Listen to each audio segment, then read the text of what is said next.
Nate, how are you? I'm good, buddy. How are you? Oh man, it's so good to see you. So good to see you. Great. Oh, didn't see you there. Hi guys, All how's it right. going? Welcome back to Weekly Grind. We're gonna talk about some news, talk about some stuff. First off, real quick, let's get an update from Nate. How you doing, buddy? I'm doing okay. I'm being put on the spot right now, so don't exactly know what to say, but I'm doing all right. Well, I'm doing fine too. Oh, how are you? Yes, I'm an happy shithead friend. I mean, I'm doing fine.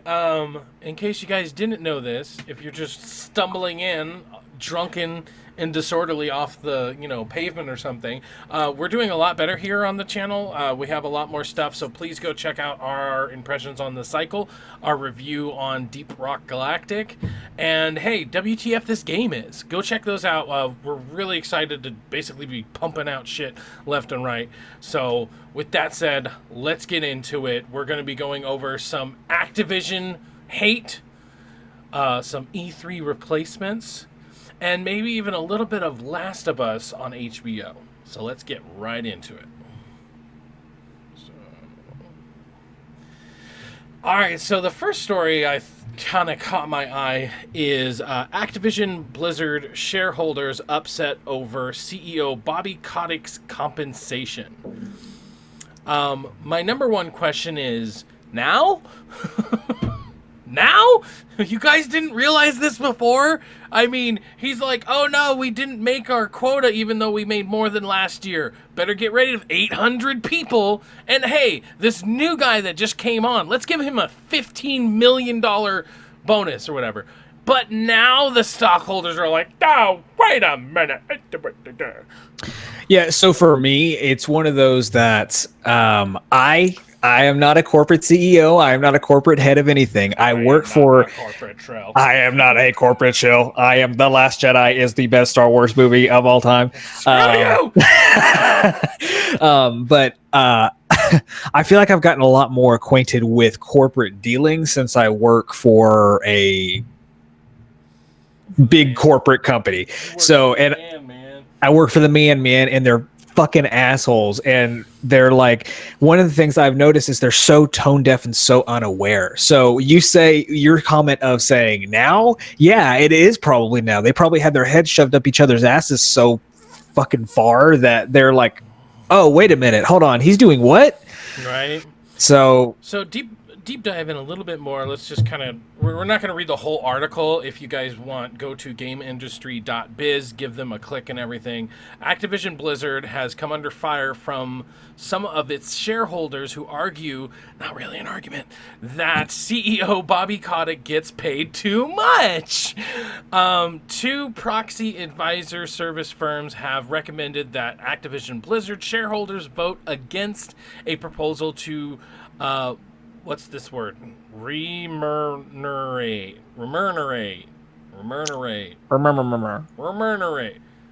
Are you looking at the article? I am. I don't know how to pronounce that word either. Proposal to remunerate in line with previously. I think the basics of that sentence is, he was getting paid a certain amount or a certain percentage in years past, and they're voting against that.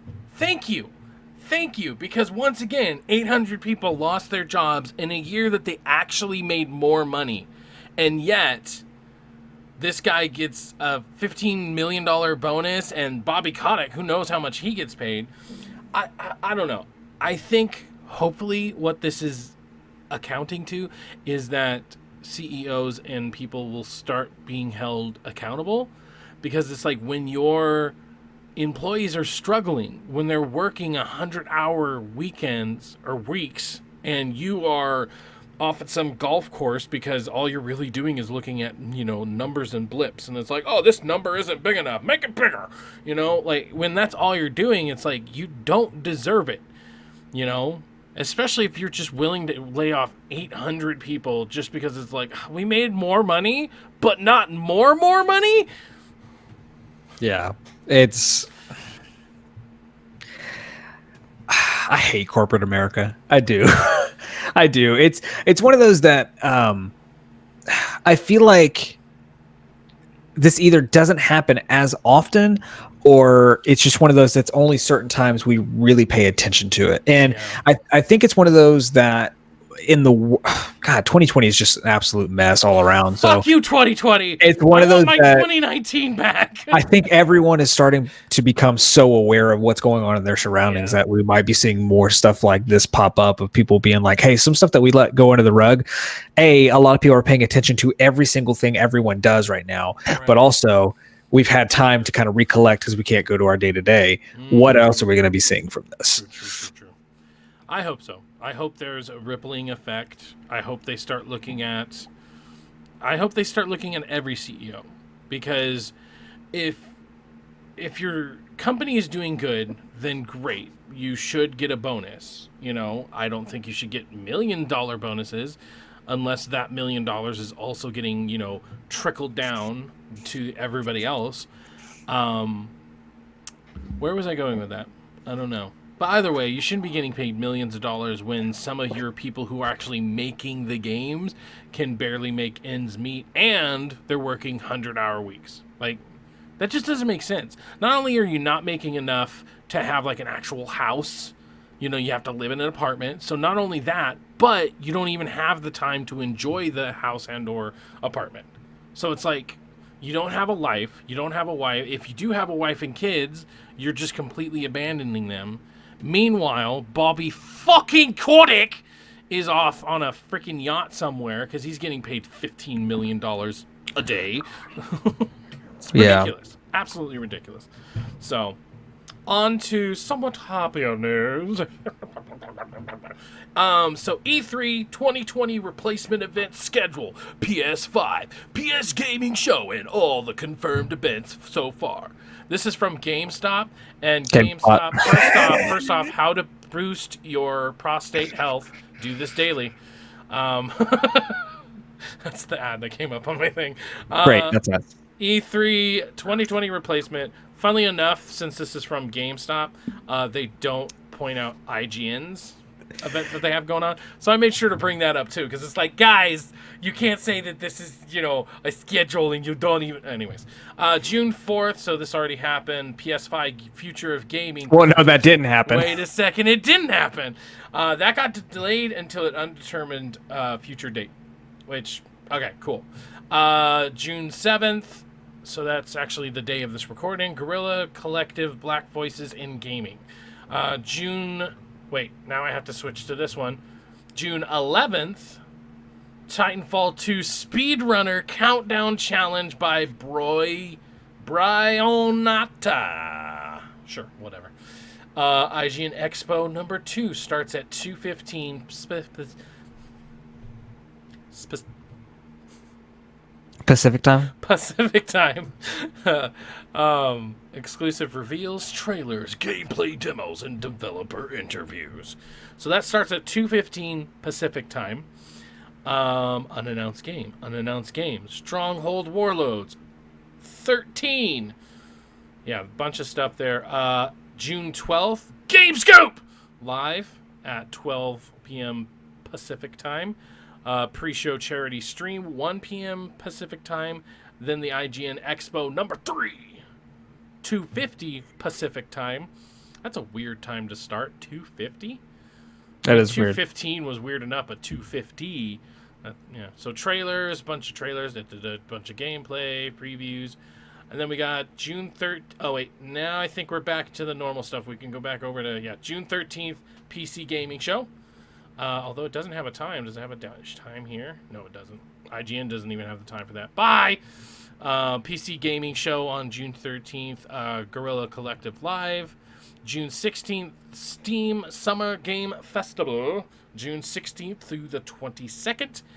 EA Play Live 2020. So you're going to get all your Madden news in your Apex. They're going to show off the new stuff for Apex.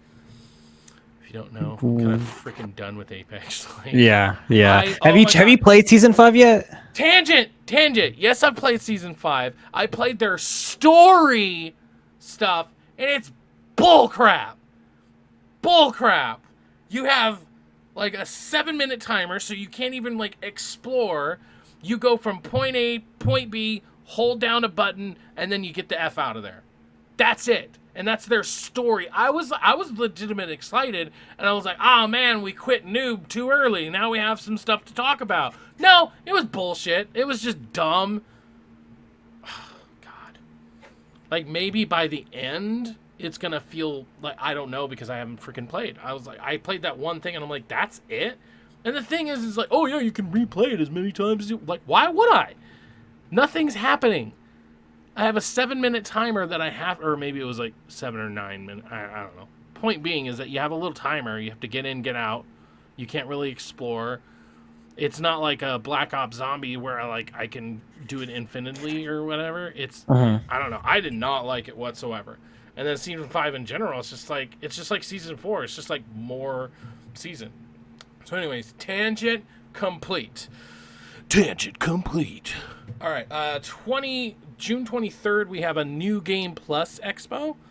Not sure what that is. If it's going to be all New Game Plus, cool. I don't know, but like that is weird. That's a little weird. June 25th, Cyberpunk 2077 Night City Wire. 27th through the 28th, Bit Summer Gaiden? What's that? And then July 11th is TennoCon, so that's for Warframe. July 12th, Ubisoft Forward.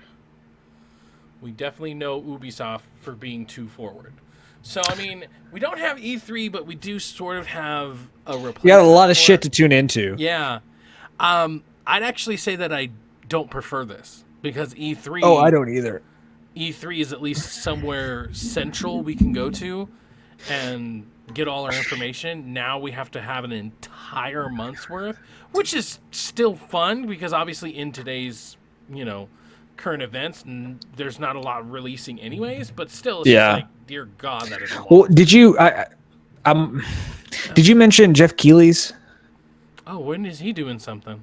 I don't know what the date is, but I remember him saying that he was, because I was going to say, like, you would have someone like Jeff Keighley who would be like hey, just tune into this. We're going to have everything together. If you can have someone kind of just combine everything and put it into one place, then I think that would be beneficial, because that basically makes it easy.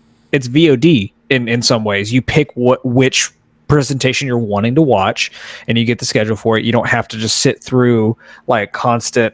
Like, it's kind of like the idea that EA had last year with EA Play, where they were like, hey, this time we're talking about Madden, this time we're talking about Battlefield, this time talking about Star Wars. I'm like, thank you for that. Because I hate watching EA presentations when the first fucking 45 minutes is Madden. And I'm like, don't care. Not that there's anything wrong with liking Madden. No, there's not. I just don't personally don't like Madden. I don't play sports games. I just don't do it. Not that there's anything wrong with that. Shut up. Stop it. Yeah. So, yay. I mean, I still think E3's dead. I think I don't know how it recovers from this. Like the movie theaters. Yeah. Ooh.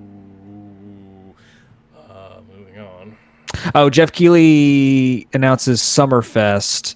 I think it might be going on right now, actually. Or maybe... Oh, I think it already happened through May. Ooh. So nothing came from it, because I don't remember hearing... Oh, May through August. It's an industry-wide gaming celebration. Visit summergamefest.com. It goes May through August. All right.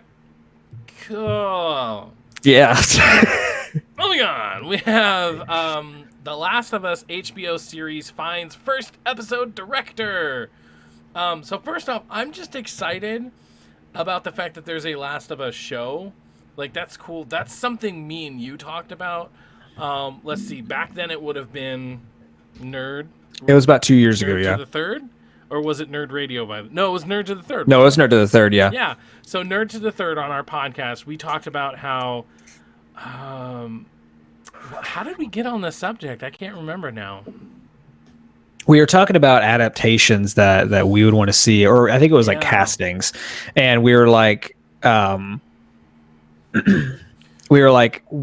Last of Us would be good. One of us said Last of Us would be good as a show. Mm-hmm. And then I think it was either you or me who was like, it should be on HBO.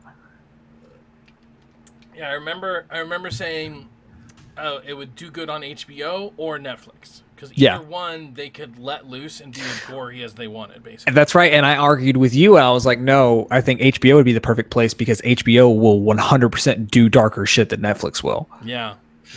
So there's some dark stuff on Netflix. Okay. There is, but I mean, you think about, which is so interesting from this, going into the actual, I had forgotten about this, that, what was his name? Craig Mazin, who's the creator of Chernobyl on HBO. So, and then he's also going to be writing the upcoming Borderlands movie. He's already executive producing and writing the series with Neil Druckmann. So it definitely makes me feel good that Neil Druckmann is actually going to be a part of this. Kind of like when Robert Kirkman was a part of The Walking Dead. They definitely changed some stuff in The Walking Dead series, but it all felt like it fit into the universe. And I don't know if that was because of Robert Kirkman or in spite of him, but still having his name attached to it was very comforting. Because as a fan, it's just like, oh, please don't F this up. Please don't F this up. And same thing here. The Last of Us, and possibly upcoming The Last of Us Part 2, is like the best game of all time. It's my number one. I think the only thing that comes close is Resident Evil 4. Like, as a game, I really like that or whatever. But Last of Us is one of the best games of all time. And so it's very easily that they could F it up. And when we talked about it, you and me, it was very much like the reason I didn't want it to become a movie is because, like, trying to fit in this 15-hour saga into, like, a 1.5 hour or 2 hour movie would just not do it justice. They'd have to rush certain things. They'd have to cut out certain parts. Whereas now we're going to have a series. And let's assume that series is... Let's go on the generous side where they go like a 10-episode run or something. Well, 10 episodes still an hour long each. That's 10 hours out of a 15-hour thing. So they're taking out all the, the gameplay elements, hopefully. Yeah. The places where you're just walking from one spot to the next or something.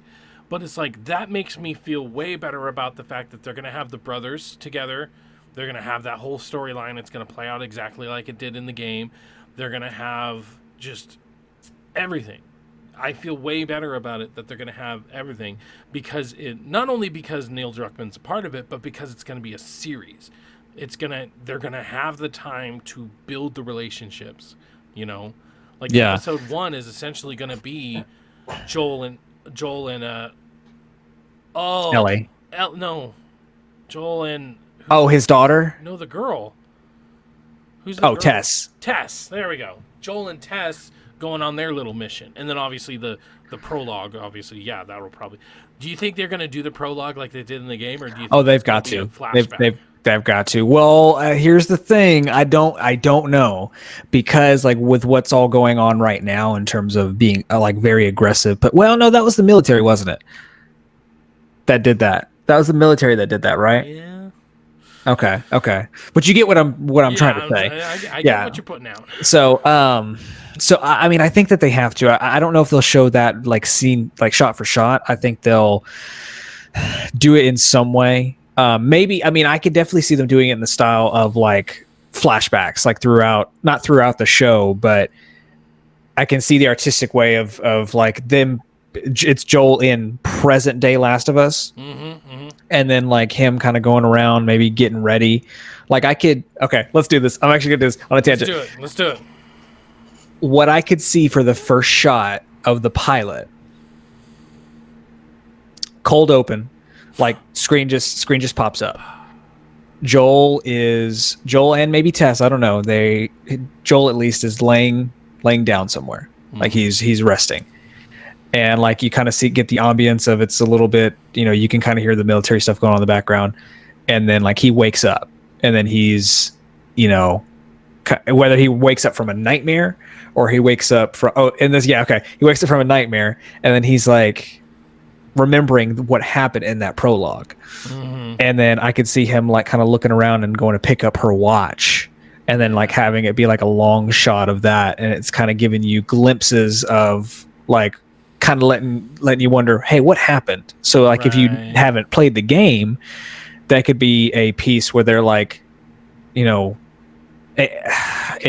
you meet Ellie, them finally reveal what happened, and kind of that will cement their relationship to the viewer. Yeah. In the middle of the story, hire me, damn it. hire me. I hope what they do. I hope what they do is they do a lot of long shots. I hope they commit to making this feel a lot like the video game, in the sense of, sure, during certain cutscenes they had shot, reverse shot, reverse shot, but I'd love to see them commit to like epic one shots where, we're watching Ellie and Joel just run through a place, taking down people, but it's all in one shot. Even if it's like an illusion of one shot, like obviously they have something pass in front of the camera so that they can swipe to the next take or whatever. But still, I would love to see some really good one shots. A recent example of a show that does beautiful one shots is a show called Black Summer. It's on Netflix. You've seen it, right? Black Summer, no. No? All right, you need to see it. It's required reading now. But no, Black Summer, it's a zombie show, and it took me a while to realize it, because it was just I was just enjoying the story, but it took me a while, and then I'm like, oh, almost the entire series is done, or each episode is done in one take, essentially. So the amount of planning and the amount of it's really well done. I love it. Obviously there's cuts, but it's they do a really good job of hiding them, and they do a really good job of just making you feel immersed in the world, and having it so that it's one continuous shot, and it's not just hey, I'm talking, now I'm talking, hey, I'm talking again, instead of so drama, but instead of it, and it's just, here's the camera, they're emoting, they're reacting, they're they're breaking down, and being able to see that in real time really helped it. So I would love to see a lot of one takes. I hope they really take that, and I guess I want it to feel as less or as little of a drama as possible, And so the more you can have an accurate telling, less dramatized story. Because the more you can, cut the back and forth cutting, it immerses you so much more into it. That's just my opinion. Yeah. I do think that that's going to be the case. I do think you are going to get a lot of long shots, just based on the fact that since Neil Druckmann is a part of it, and kind of the excitement that you have that he's a part of it, I do too. I'm also more excited about the fact that this seems like, as of now, a lot of people from Chernobyl are going to be working on this. Yeah. Because that's who's directing the very first pilot episode, as well as executive producing with Mazen. His name is Johan Rink. I'm totally going to mispronounce. Hold on. Johan? That might be Johan? Johan, thank you. Johan Rink. I don't know. Read the article. You can see the name. Johan Rink. Yeah, that might be a Johan Rink. Yeah, he directed all 5 episodes of the Chernobyl miniseries, and I think that's going to play. Even if he just directs the entire series on HBO, I think that'll be cool. But like you were saying, that is going to. If they do any style that they did in Chernobyl, they're going to give us a factual storytelling that doesn't seem dramatized, even though the work is fiction.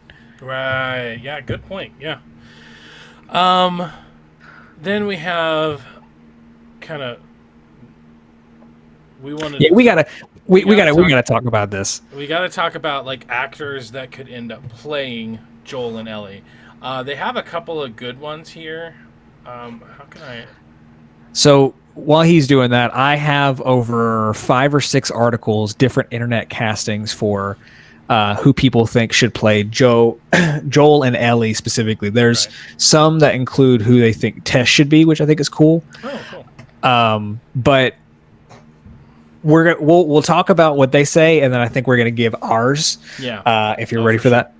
Yeah, I'm ready. So first up, we got Hugh Jackman as Joel. I'd say pre-Logan, I would have been like, no freaking way. But then after Logan, where Logan is essentially the Last of Us anyways, I'm like, okay, I can see that. The next one, Sophia Lilas? Lilas? I don't know. She is from It. She is from a really good Netflix show. I am not okay with this. That's a really good. She also played Nancy Drew, poor girl. But like her look, especially in this shot. Oops, I didn't have it up. Especially in this shot or whatever, like this, like okay, that could be really cool. Then we have Josh Brolin. Yeah, to be honest, I think I'm more for Brolin than I am Jackman. Really? Yeah. So Jackman, it's one of those that look at Jackman in the Logan. Yes, I know. So that's where I'm at too. He is Joel in Logan. Like in Logan, he is Joel. That I'm fully aware of. But as far as what it's actually going to be, I think Jackman is 100% a fan casting because I don't think that they're going to pull him for that. And I think that they. Well, here's the thing, and I'll get into it too. A lot of the castings for Joel in particular are very like high tier, most people. So I think they're going to go with someone who's going to be lesser named. So it's kind of like a fresh face because it's kind of one of those things that I think for a lot of people, like for most people who love The Last of Us, Joel is Troy Baker, or who Joel is if you've played the game. Right. So seeing Hugh Jackman as Joel kind of gives that suspension of disbelief, and it's like, oh, well, I know that's Hugh Jackman, instead of immersing you into be like, oh, this guy is. You know what I'm saying? I guess, but I also think you're running into it a little bit more. My personal best casting for Ellie would definitely be Millie Bobby Brown.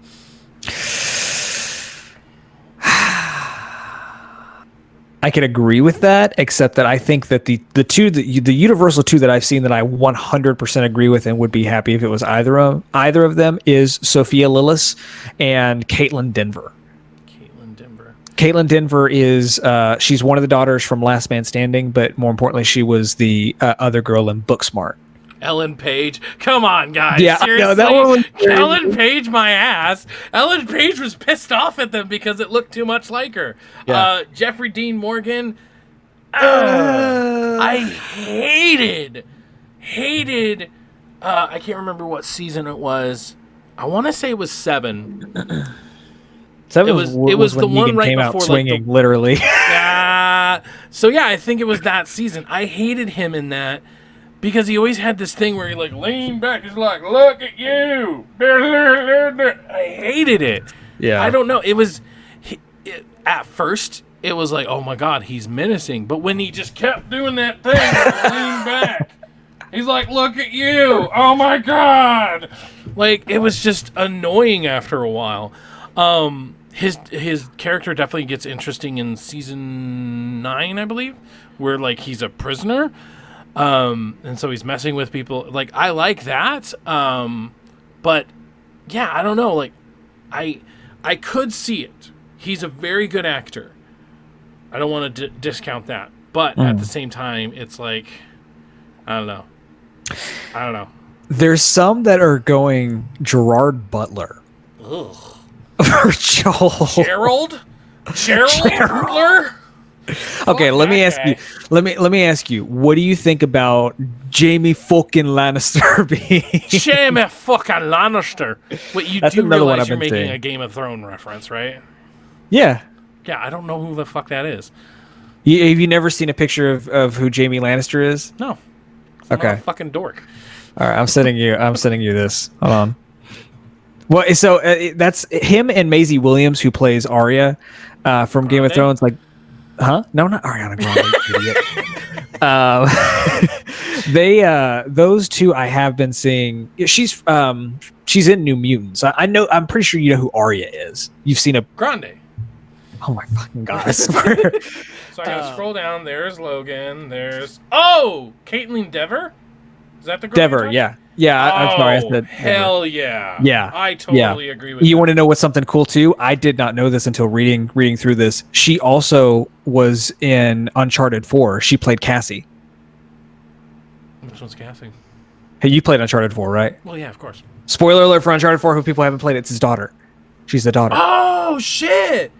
That'd be a cool Easter egg for people who are in the know. I think. Oh yeah, she actually might be my number one choice now. Her and Millie Bobby Brown are like neck and neck. Because like I feel like she could give the emotional, but then Millie Bobby Brown, I feel like might look at more. I don't know. Caitlin Dever actually really looks. Caitlin Dever, I could see being like doing the action of Ellie, where like she looks like she's got the apprehensive. So I'm not gonna. McAllister that you were talking about. Okay. Yeah. Whatever the fuck his name is. Jim Hughes McAllister. Haley Steinfeld? I think she's too old to be honest. Like no offense to her, she's a great actress, but she's too like she looks too much like a model, and whereas Caitlin Dever, she looks like just a normal kid. She looks like Ellie. Yeah, she does. She definitely does. Now that you mention it, Justin Theroux. Theroux. Yeah. Oh, that makes sense. I could agree with that one. I could agree with it. I've seen him in a couple of stuff, and I really like him. Emily Scanal. I don't know who the hell this is, but Scanlon. Frank Girillo? No. Yeah, I can't see that one because he's got a like. So when I saw there you go, Nathan Fillion. When I saw this one, I was like, no, okay, because Joel needs to be a fatherly kind of character who, yes, he is an aggressive badass, but it's because he's been grizzled by this for years. Right. Frank Grillo, he popped out the womb of badass with fucking 2 Glocks. I mean, he's like, no, okay, no. Nah, I don't agree with that one. So then what would let's get away from the lists themselves. What do you think would make a good Joel and Ellie? So for me, I'm thinking what I want, but also what I think will happen in the practical sense. I think that they're going to cast non-A-list actors for this. I would classify Caitlin Dever as that, and no offense to her. No offense to her. I'm talking about in terms of like popularity, like mainstay. I don't know. I don't think she's that popular. She's been in a TV show and she's been in a couple of series. No, that's what I'm saying. Like she I think is a very practical. You think she would get it. Oh, okay. Yes. I thought you meant like Hugh Jackman is very much in a different class. You know what I'm saying? Hugh Jackman. So like when it comes to Joel, the two that I think out of all the castings I've seen that I can agree with, one would be Justin Theroux, which I'm not wild about. I like him, but he's not like my absolute favorite. I could also see a Mr. Logan Marshall Green being Joel. I could have to look that up. Knock off Tom Hardy from Upgrade. Oh, yeah. Okay. That might be good. That might be a good one. I feel like shit every time I say that. No, he is. And unfortunately, you just saying that made it click in my head. Okay, so Dream Joel for me is, I think, definitely Hugh Jackman. You know what I mean? Then right below that is Joel Edgerton. I feel like he would do an awesome job as Joel. Yes. Especially if you've seen It Comes at Night. It Comes at Night, yeah. If you've seen that movie, the tension and the stress in that movie, Joel Edgerton would do an awesome job at that. And then, yeah, I would have to say Millie Bobby Brown and Caitlin Dever, those people are, both of them would be a dream. And see, at least Millie Bobby Brown, she's definitely big, in quotes, but she's also very familiar with series, with her being on Stranger Things. Although maybe Stranger Things discounts her because she's already a part of a series, so maybe she wouldn't want to be a part of another series. So maybe Caitlin Dever is the best choice. I think Caitlin Dever is the perfect Ellie casting. I really do like the one for Sophia Lillis though, because I mean, she definitely still has that childhood essence of who Ellie would be in this setting. If I was to pick my dream Joel, honest to God, I think it's going to be Josh Brolin. I think why? Like, because I love Josh Brolin, man, and he's got so much range, and anytime he could play. I think of him being like really serious, I think of Jonah Hex. Like, well, I'm damaged. I think he could very well play a like broken down father who's had to adapt to this life. Like, I think I could see that for sure. Logan Marshall Green, I think, would be my practical casting. Yeah. Mr. Discount Hardy himself.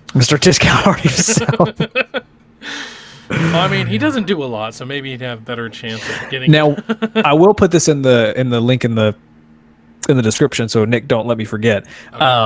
IMDb does have a really full, comprehensive list of kind of other characters too, which I thought was interesting. Yeah. Like they have some castings for Tess, which I think is cool. And one of them they included as the number 3 pick is the woman who actually was the voice actress for Tess. So that's cool. And then they've got some castings for Tommy as well. Tammy.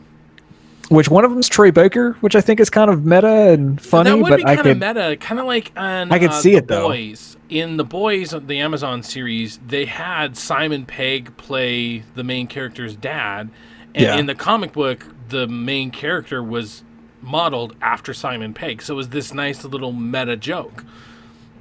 Yeah. And at least then they could get a bigger actor.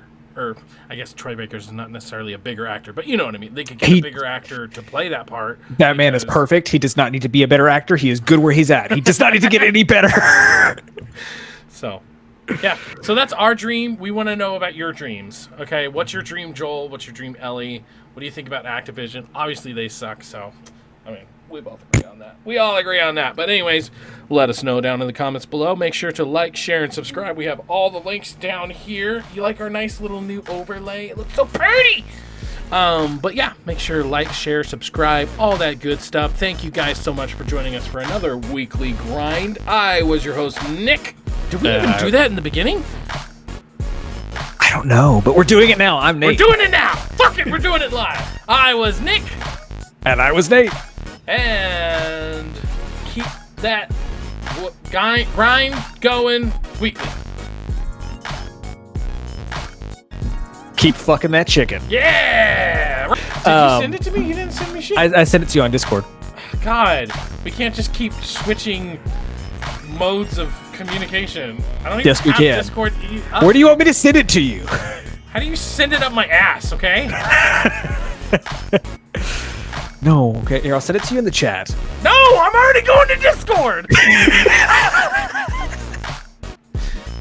You didn't send me shit. Oh, in staff. Okay. Oh, it wasn't staff. Oh, no, whoops, my It's bad. okay. I got it.